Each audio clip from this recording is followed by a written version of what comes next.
dalam keadaan yang sehat selalu. Nah, dan kali ini kami dari kelompok 1 telah bersama dengan narasumber kita yang wajahnya sudah tidak asing lagi bagi kita semua, Kak Imade Wahyu Ardana. Halo Kak, apa kabar? Halo. Gimana nih Kak perasaannya jadi narasumber di podcast kita kali ini? Gimana ya? Rasa terhormat sekali sih dijadikan narasumber dari adik-adik yang bikin tugas. Ini apalagi nanti ada dosen yang bakal nilai. Gimana ya dosennya menilai? Kalau boleh tahu kesibukannya sekarang apa Kak?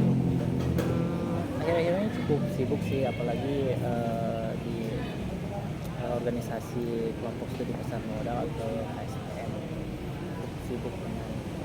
Kalau boleh tahu apa sih Kak kelompok studi pasar modal itu? Kelompok studi pasar modal itu dari namanya jadi wadah untuk kita belajar mengenai keuangan, investasi, dan belajar mengenai pasar modal. Kalau boleh tahu apa sih pentingnya berinvestasi? Investasi itu kalau untuk generasi muda itu sangat penting ya. Kenapa itu sangat penting? Kita bisa lihat bahwa nanti kita bakalan dihadapi dengan dunia kerja. Dunia kerja, setelah dunia kerja kita bakal dapat satu yang namanya penghasilan. Baru kalau kita penghasilan itu kalau kita cuma tabung itu akan terus berkurang karena adanya inflasi. Teman-teman tahu nggak inflasi itu? Jadi inflasi itu penurunan nilai uang. Jadi misalnya di tahun 2019 harga telur itu 2000 dapat 3 misalnya. Tapi sekarang 2000 sudah dapat 1 gitu.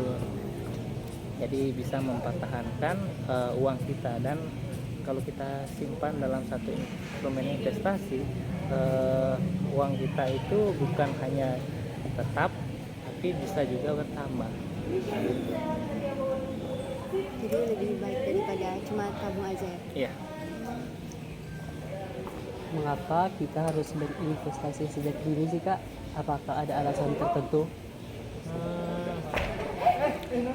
Untuk kenapa harus berinvestasi sejak dini itu bagaimana? Investasi itu kan tanda kutipnya jangka panjang. Jangka panjang. Jadi kita menaruh uang untuk jangka panjang dan digunakan di masa yang akan datang. Seperti itu. Jadi kalau sudah dari sejak muda kita mulai menabung uang begitu misalnya di pasar modal, gitu, nanti kita bisa nikmati hasilnya di masa yang akan datang lebih banyak ketimbang kalau kita mulai investasi misalnya di usia 30 begitu. Nanti kalau kita butuhnya di usia 40 kan baru 10 tahun. Kita dapat menghasilkan apa saja dalam 10 tahun itu. Begitu kalau dari masih mahasiswa atau masih sekolah, kita bisa sisihkan sedikit demi sedikit di pasar keuangan atau pasar modal misalnya, supaya nanti terus bisa bertambah dan kita bisa nikmati hasilnya di masa yang akan datang.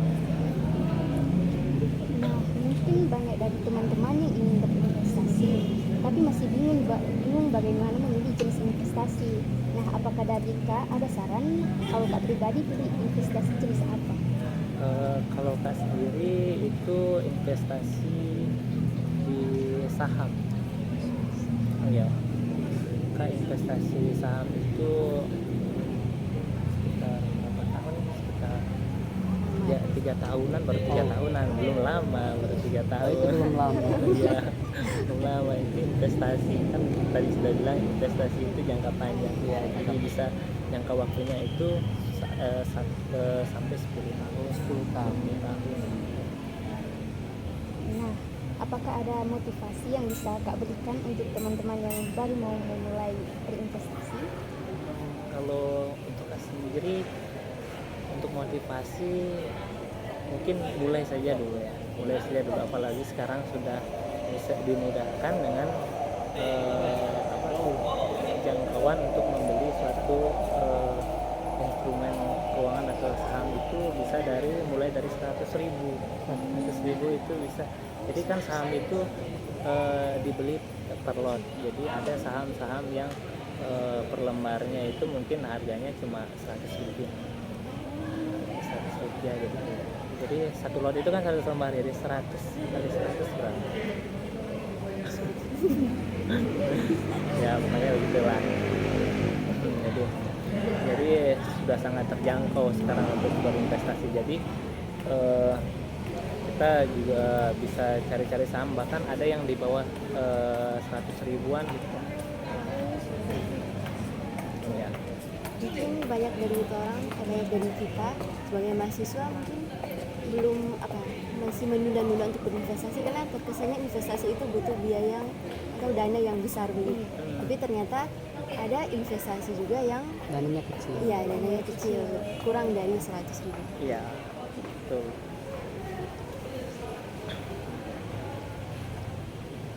Terus apa lagi sih? Mungkin ada jenis-jenis saham yang bisa Kak sarankan untuk pemula. Untuk pemula satu. Saran-saran untuk pemula, mungkin kebanyakan anak-anak muda ya, atau orang-orang yang baru berinvestasi itu ambil saham-saham blue chip atau saham-saham yang banyak peminatnya, atau bisa dikatakan saham-saham tersebut akan naik setiap tahunnya begitu. Ada beberapa saham yang naik setiap tahun seperti saham perbankan dan saham energi. Tapi untuk lebih spesifiknya kan bisa menyarankan untuk membeli saham apa, karena Tergantung orang. ya tergantung diri sendiri juga mau pilih. Itu kan suatu investasi itu adalah melalui keputusan sendiri. Jadi diri sendirilah yang memutuskan untuk membeli saham ini, dan nantinya kalau ada resiko turun atau naik, itu resiko diri sendiri juga, menggunakan dana sendiri juga.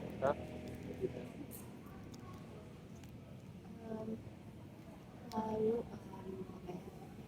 dulu katanya pernah dengar tentang istilah dana dingin, uang dingin. Apa iya, sih iya. juga uang dingin itu? Nah, uang dingin itu begini. Misalkan begini, satu bulan itu kita menghasilkan 3 juta misalnya. Baru untuk kebutuhan pokok kita menghasilkan mengeluarkan 2 juta. Nah, itu 1 juta itu sudah termasuk uang dingin karena sudah tidak dipakai gitu. Jadi lebih baik kalau mau investasi itu pakai uang yang tidak akan jadi uang yang kurang lebih sifatnya masih di kantong, tidak mau digunakan untuk apa begitu. Jadi suatu ketika kita perlu uang itu tidak dipakai. Darurat. Mungkin teman-teman ada yang habis nonton video ini mungkin tertarik masuk ke SPM. Dari ke SPM sendiri ada enggak Kak kegiatan yang akan diadakan dekat-dekat ini? Bentar lagi. Langsung. Itu kegiatan ya dekat-dekat ini mungkin pas sekali ya kalau untuk yang mau gabung ke SPM itu ada pengenalan pasar modal. Jadi kami juga undang dari Bursa Efek Indonesia dengan mitra KSPM yang sini, ada Indo Premier ya, Indonesia Sekuritas. Jadi nanti kita bakal langsung adakan pembukaan rekening baru untuk calon-calon investor gitu. Jadi buat teman-teman yang tertarik untuk masuk di kelompok studi pasar modal, boleh menghubungi nomor di bawah ini. Oke.